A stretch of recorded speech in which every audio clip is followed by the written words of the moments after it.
Queridos irmãos, queridas irmãs, esse vídeo é de número 565, Diálogo com as Sombras, Hermínio Miranda, Processos de Fuga, e eu tive a visita de uma amiga minha nesta madrugada, e ela não quis ir embora. Eu falei, enquanto você fica aí na cama, eu vou gravar vídeo. Ela chama Dona Insônia. Então não há nada melhor que em meio à insônia, quando você acordar de madrugada, que você vê que não está conseguindo dormir, não se revolta, agradeça a Deus. Nada acontece por acaso. Pode ser que durante aquele período os mentores espirituais te mantenham no corpo físico até eles dissipar as equipes de espíritos sofredores doentes que encontram ali por perto, próximo à tua residência. Então, os mentores, da mesma forma, é preciso entender isso, faz parte dos estudos já, tá? Da mesma forma que os mentores nos aplicam medicamentos para nos acalmar, para nós relaxarmos, para nós dormirmos, né? Eles aplicam o reverso. Quer dizer, melatonina, 0. Serotonina, 0. Não vai dormir durante 3 horas. Você não pode dormir durante 3 horas porque, como se diz ditado, né? A coisa tá feia pro teu lado aqui no plano espiritual. E quando nós não dissiparmos aqui, você não vai dormir não. Então esse momento é o momento da oração. É o momento de uma música edificante. É o momento de uma leitura edificante. É o momento de você pensar naqueles que se encontram nos asilos, nos hospitais, nos albergues, nos hospitais psiquiátricos, nas cadeias, aqueles que se encontram nas regiões umbralinas. Nós temos que aproveitar o tempo enquanto aqui estamos, né? Então eu falei para Dona Insônia, você fica aí na cama, meu bem, porque eu já perdi esse hábito. Então você fica aí. Tanto tempo sozinho eu já perdi esse hábito. Fica quietinho aí na cama e me dá sossego que eu vou gravar mais vídeo. E acionei vó, falei, vó, vem cá. Que foi, meu filho? Não é hora ainda de você retornar à pátria espiritual, não. Falei, vó, eu vou gravar. Ah, mas não é hora. Eu falei, se vira, senhora. Eu vou começar, a senhora me ajuda. E você acha que vó vai brigar com o neto dela? De jeito nenhum. Então, vejamos. Você se lembra que no vídeo anterior que nós paramos, Hermínio, ele usou essa frase, mas é uma sequência de uma mensagem. Ele disse assim: a imaginação de cada um cria seu próprio mecanismo de fuga. Eita, eu não vou esquecer essa frase nunca mais. A imaginação de cada um cria seu próprio mecanismo de fuga. A imaginação, nossa. Hoje eu não vou ao centro porque está chovendo. Mas você não tem carro? A gasolina está baixa. Hoje, olha, o tanque está na reserva. não é? Mas se um amigo ou uma amiga te convida para um barzinho, você tem gasolina no tanque. Fuga do compromisso, da responsabilidade. Sei que nós possuímos, nós somos hábeis em imaginar algo que nos livra de tudo que percebemos que não nos supre as necessidades do momento. Nós somos hábeis assim. Então, vamos fazer isso, fazer aquilo. Hoje eu não posso. Vamos fazer aquilo. Hoje eu não posso.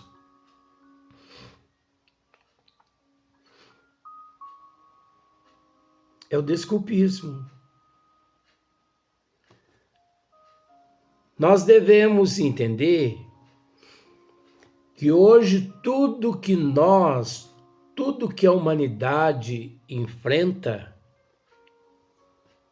significa processos de fuga de existências passadas que deixamos pendentes.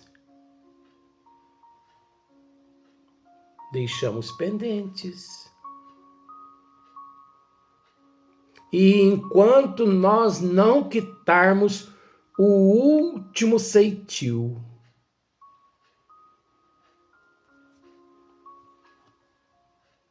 na direção da plenitude, nós não partimos.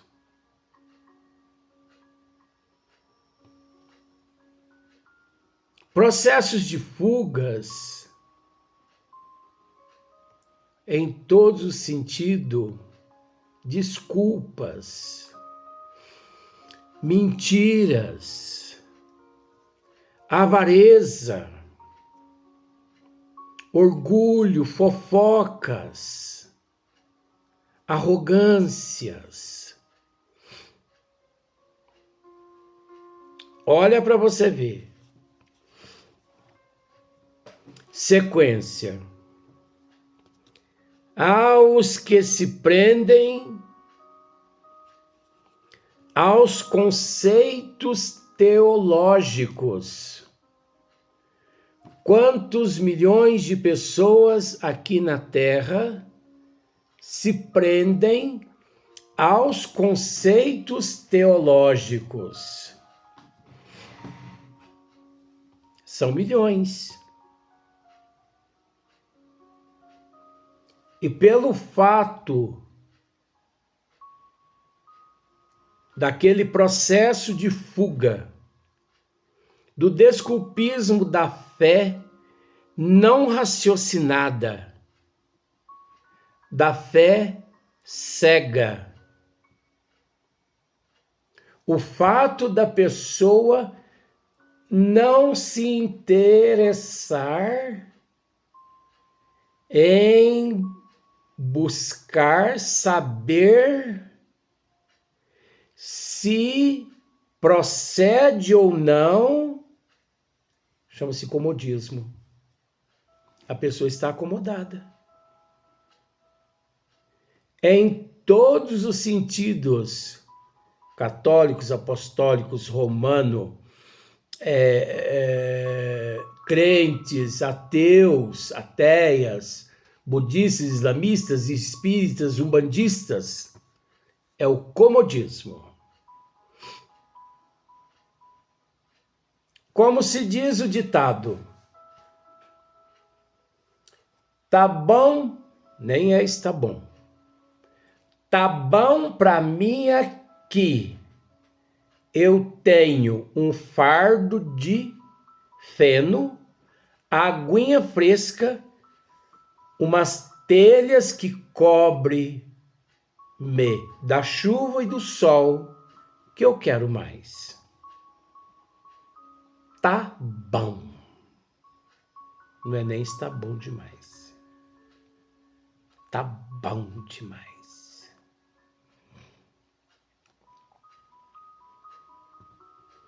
Então, há os que se prendem aos conceitos teológicos.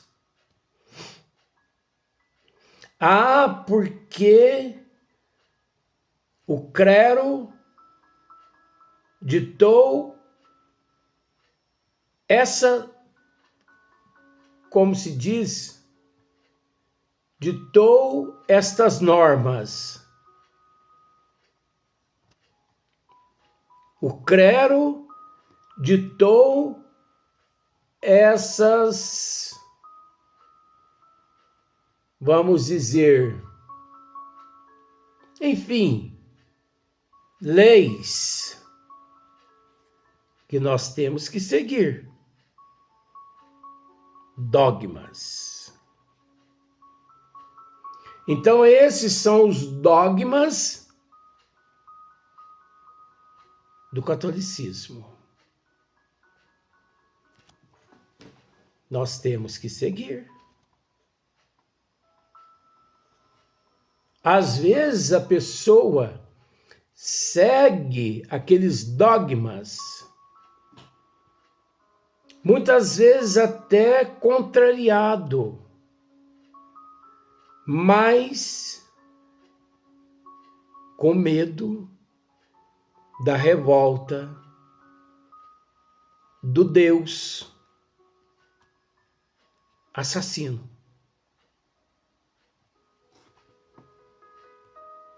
Então a pessoa segue.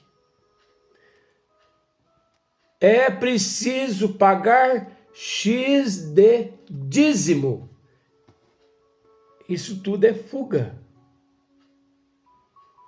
Porque não há necessidade de pagar dízimo. Mas está lá no capítulo tal, versículo tal. Primeiramente, que a Bíblia não foi escrita por Deus e nem por Jesus, e sim pelo homem. Jesus não deixou religião nenhuma. E outra, Deus não precisa de dinheiro. Então, quem usufrui dos dinheiros, usufrui do dinheiro são os adeptos mal avisados ou conhecedores, mas que se fingem não ter conhecimento da realidade. Há os que se prendem aos conceitos teológicos. Quantos milhões de pessoas, na atualidade, presos aos conceitos teológicos se encontram? Missa disso, missa daquilo. Indulgência disso, indulgência daquilo. Pagam para casar, pagam para batizar, paga para crisma, paga para isso, paga para aquilo. Dogmas. Processos de fugas. Falando mal? Não, mas acontece que as pessoas não raciocinam. E permitem serem conduzidos, perdão do termo, igual uma boiada por alguns capatazes, por alguns boiadeiros. Porque realmente nós somos conduzidos aqui por alguns boiadeiros. Esses boiadeiros são esses aqui na Terra que ditam normas e que nós baixamos a cabeça e seguimos adiante. Há os que se prendem aos conceitos teológicos, sequência, depois de desfigurá-los e corrompê-los para servir aos seus propósitos. O caso daqueles que trabalham dentro do clero. Isto é particularmente válido para os antigos sacerdotes, que se apoiam em fantásticas teologias e em textos escolhidos com extremo cuidado no próprio Evangelho do Cristo. Quantos deles temos encontrados nas tarefas mediúnicas arrependidos do que praticaram? Então, quantos milhões de sacerdotes que,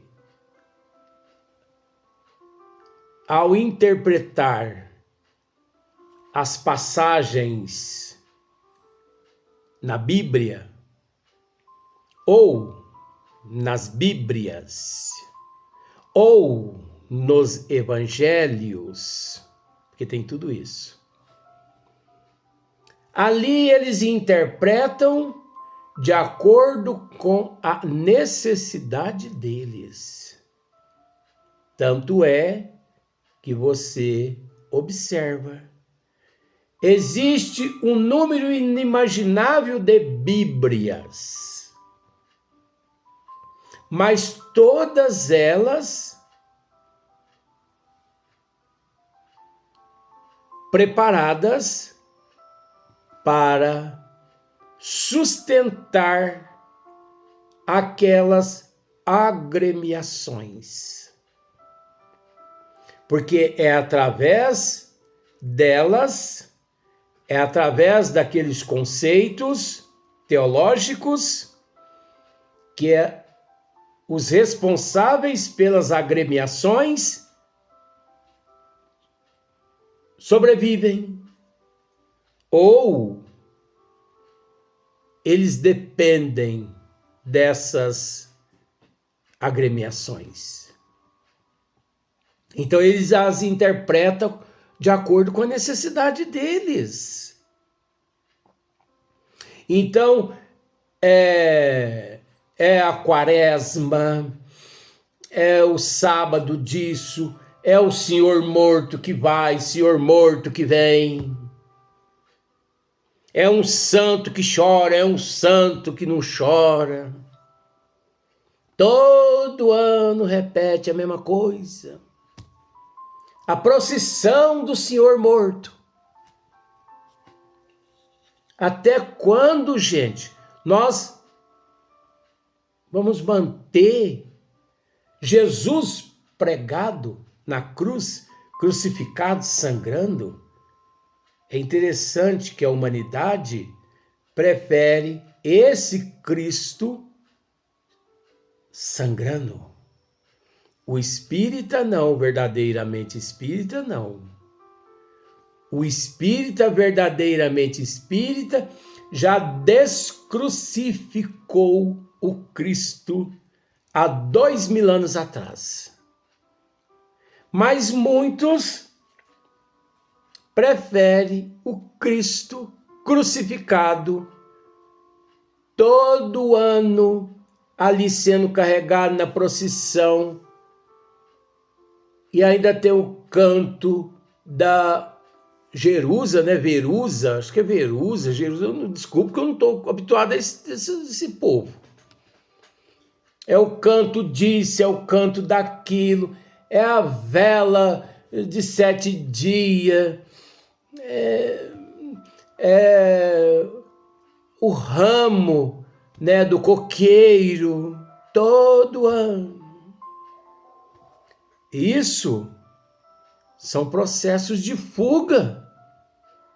São seres que não querem acordar, abrir os olhos à realidade.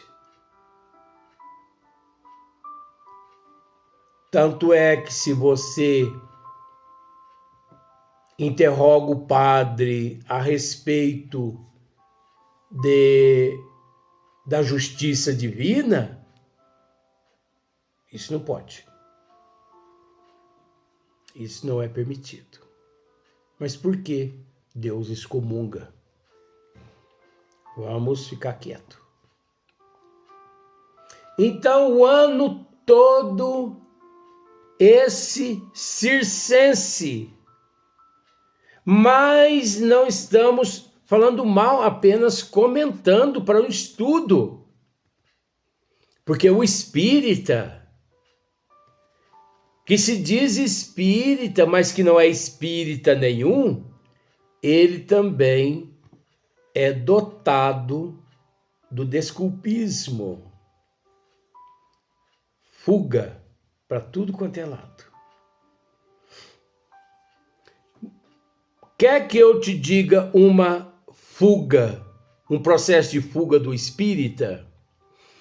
Na casa espírita que você frequenta, diga assim, gente, eu sei que é super errado fazer isso, que a gente tem que conversar lá nos bastidores, mas tem um talão de energia que chegou aqui, 200 conto. E nós precisamos pagar até amanhã, porque senão eles vão cortar a energia do centro. Os espíritas saem de fininho. De fininho. E ainda pensando assim, eu vou sair de fininho para que ninguém me veja. Olha a fuga. Mas está registrado na consciência dele, meu bem. Deus também está vendo. Espírita tem escorpião no bolso. Porque espírita tem um medo de meter a mão no bolso quando é para ajudar na obra filantrópica.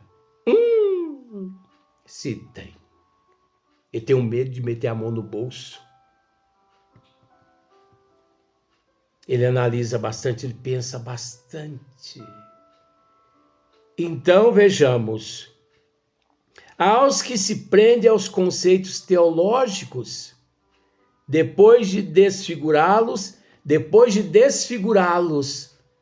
ele pega o original, desfigura o original, para que fique de acordo com as tuas necessidades, para que daquele momento em diante possam suprir as suas necessidades financeiras, físicas.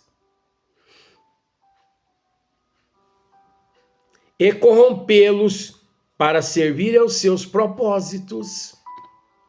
Não é o que nós estamos dizendo? Isto é particularmente válido para os antigos sacerdotes. Ora, você observa, falando mal, pois você sabia que padre contribui com o INSS? Padre aposenta.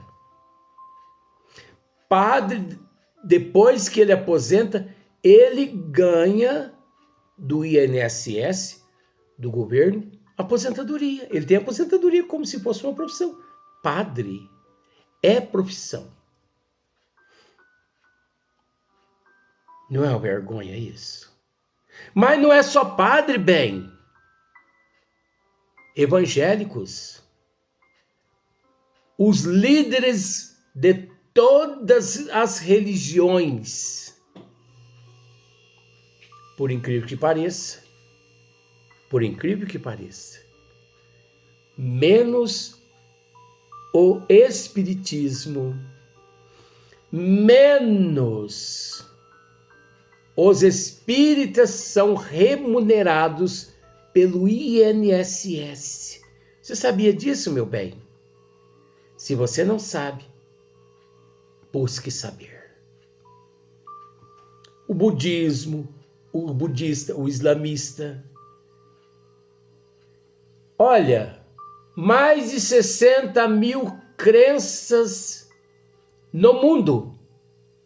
99,9% recebem do INSS a aposentadoria, porque eles contribuíram como uma empresa, como uma firma, um empregado. Porque o padre é um empregado do clero. E o clero paga. Eu não sei se você sabe. Todo padre recebe por mês um salário. Luiz, você vai ser excomungado por isso que você está dizendo. Eu vou ser excomungado por estar falando a verdade? Apresente-me um padre que você sabe que não é remunerado na carteira de trabalho. Padre tem carteira de trabalho, meu bem. Por isso que muitas pessoas não gostam de mim, porque eu falo aquilo que muitas pessoas deviam saber. Mas isso é mantido oculto da humanidade. Padre, bispo, esse pessoal todo, sacerdotes, todos, eles têm carteira de trabalho. Eles recebem salário por mês. E não é salário pequeno não, viu, meu bem? Não pensa que um padre recebe R$ 1.500 por mês, que não é isso não, hein? Tem padre que anda numa fineza que você nem imagina. É de Pierre Cardin para cima. Louis Vuitton, Pierre Cardin, para cima. Eles têm a hospedagem, têm casas, têm palacetes, têm tudo, carro, tudo à disposição deles. Ah, mas também eles abriram mão de todos os bens materiais para servir ao Senhor. Servir quem? O Deus demoníaco, aquele que naquela época matava a humanidade através do falso dilúvio e que hoje permite que os padres absorvam o pecado da humanidade, praticado pela humanidade.